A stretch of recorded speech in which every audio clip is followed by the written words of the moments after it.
வணக்கம் ரீதி. கடந்த மதுரை மாவட்டத்தை பொறுத்தவரை 3 மாதங்களுக்கு பிறகு வெயில் வாட்டி வந்த நிலையில் நேற்று இரவும் இன்று காலையும் மழை பெய்தனால் மக்கள் பெரும் மகிழ்ச்சி அடைந்துள்ளனர் ரீதி.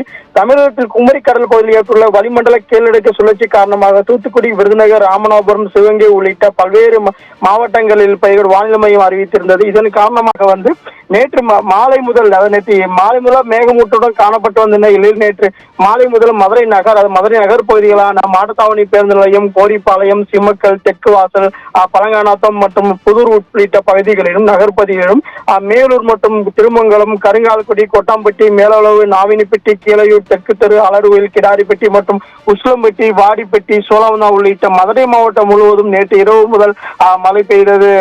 இந்த நிலையில் இன்று காலையிலும் கூட, ஏனென்றால் தொடர்ந்து இந்த வெயில் கிட்டத்தட்ட 3 மாதங்கள் இந்த வெயில் வாட்டி வந்த நிலையில் பொதுமக்கள் வெளியே வருவதே சிரமம் என்று ஒரு வெயிலில் தாக்கம் தாங்க முடியாத நிலையிலும் கூட நேற்று இரவும் இன்று காலையும் இந்த மழை பெய்தது மக்களிடையே பெரும் மகிழ்ச்சியை ஏற்படுத்தியுள்ளது.